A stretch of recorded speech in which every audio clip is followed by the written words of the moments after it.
মায়ানগর স্টেশনের অন্তহীন বিভীষিকা একটি পূর্ণাঙ্গ কাহিনী।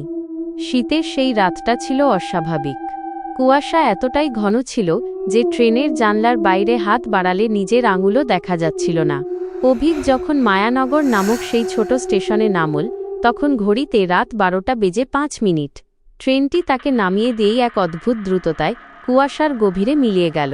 স্টেশনে পা রাখতেই অভিকের মনে হল বাতাসের তাপমাত্রা এক ধাক্কায় অনেকটা কমে গেছে। তার নিঃশ্বাস থেকে ধোঁয়া বেরোচ্ছে। মায়ানগর স্টেশনটি দেখতে একদম ব্রিটিশ আমলের। লাল ইটের দেয়ালগুলো শ্যাওলায় ঢাকা, আর প্ল্যাটফর্মের সিমেন্ট ফেটে সেখান থেকে অদ্ভুত দর্শন সব আগাছা বেরিয়েছে।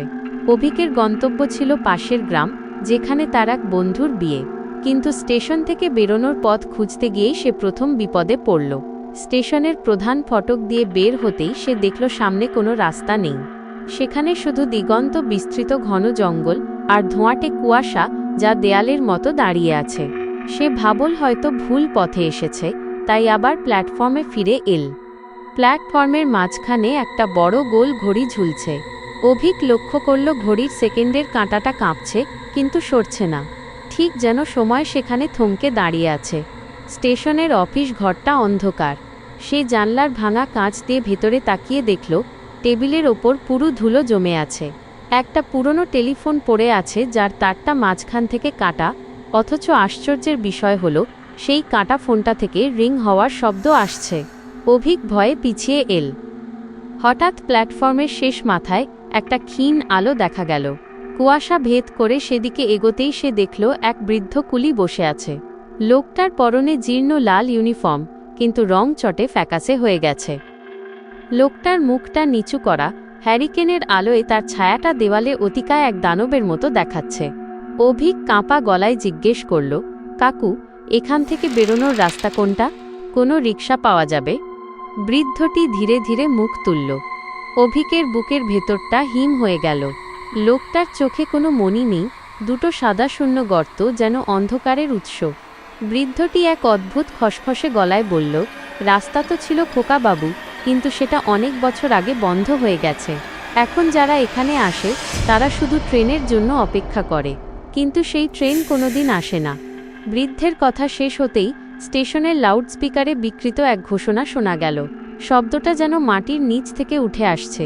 যাত্রীদের জানানো যাচ্ছে যে শেষ ট্রেনটি তার গন্তব্য হারিয়ে ফেলেছে। আপনারা যারা স্টেশনে আছেন তারা নিজেদের নাম ভুলে যাওয়ার প্রস্তুতি নিন। অভিক আর এক মুহূর্ত সেখানে দাঁড়াল না। সে দৌড়াতে শুরু করল প্ল্যাটফর্মের উল্টো দিকে। কিন্তু এ কি, সে যত দৌড়চ্ছে প্ল্যাটফর্মটা যেন রাবারের মতো লম্বা হয়ে যাচ্ছে। সে দেখল স্টেশনের বেঞ্চগুলোতে কিছু অবয়ব বসে আছে। তারা সবাই স্থবির। তাদের পরনে সেকেলে পোশাক, কারো হাতে 1950 সালের খবরের কাগজ, কারো পাশে পুরনো আমলের ট্রাঙ্ক।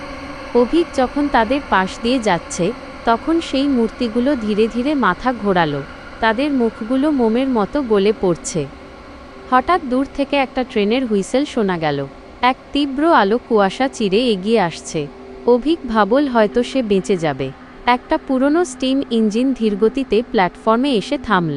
কিন্তু ট্রেনের চাকার কোনো শব্দ নেই, যেন ট্রেনটি বাতাসের ওপর দিয়ে ভেসে আসছে। ট্রেনের বগিগুলো কাঠের তৈরি এবং ভেতর থেকে একটা ম্লান নীল আলো বের হচ্ছে। জানলার কাঁচে অসংখ্য হাতের ছাপ, যেন ভেতরের মানুষগুলো বাঁচার জন্য আর্তনাদ করছিল। ট্রেনের একটা দরজা ক্যাঁচক্যাঁচ শব্দে খুলে গেল।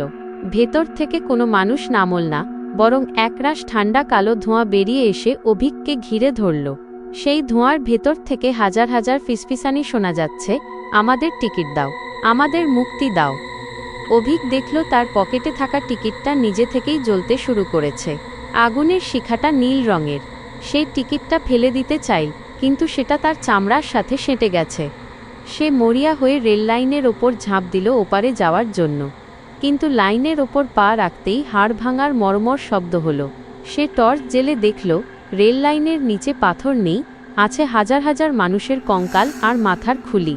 তারা সবাই এই স্টেশনে আটকা পড়া হতভাগ্য যাত্রী।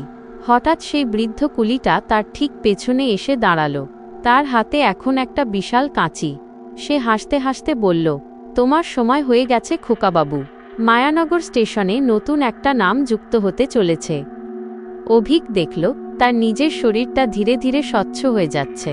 সে হাত বাড়াল নিজের শরীর ছুঁতে, কিন্তু তার হাত নিজের শরীরের ভেতর দিয়ে গলে চলে গেল। সে বুঝতে পারল সে আর বেঁচে নেই। সেও এখন এই স্টেশনের এক অনন্তকালীন যাত্রী।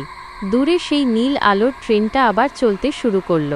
ট্রেনের শেষ কামরায় অভিক নিজেকে বসে থাকতে দেখল। তার নিজের নিথর দেহটা জানলার দিকে চেয়ে আছে, আর তার আত্মা দাঁড়িয়ে আছে সেই অভিশপ্ত প্ল্যাটফর্মে। ভোরের আলো যখন ফুটল, কুয়াশা কেটে গেল, কিন্তু স্টেশনটি এখন আর জনশূন্য নয়। স্টেশনের নোটিশ বোর্ডে একটা নতুন নিখোঁজ সংবাদ টাঙানো আছে, যেখানে অভিকের ছবি জ্বলজ্বল করছে। আর প্ল্যাটফর্মের সেই পুরনো ঘড়িটা, সেটার কাঁটা এখন ঠিক 12টা 5 মিনিটে স্থির হয়ে আছে, সেই সময়টা যখন অভিক প্রথম এই মায়াপুরীতে পা রেখেছিল। আজও রাতে স্টেশনের পাশ দিয়ে যারা যায়, তারা কুয়াশার ভেতর থেকে ট্রেনের বাঁশি আর এক যুবকের আর্তনাদ শুনতে পায়, যে আজও খুঁজে বেড়াচ্ছে স্টেশনের বাইরে যাওয়ার সেই হারিয়ে যাওয়া রাস্তাটি। এই সুদীর্ঘ কাহিনীটি আপনার কেমন লেগেছে? আপনি কি গল্পের কোনো বিশেষ অংশ নিয়ে আরও বিস্তারিত কিছু জানতে চান?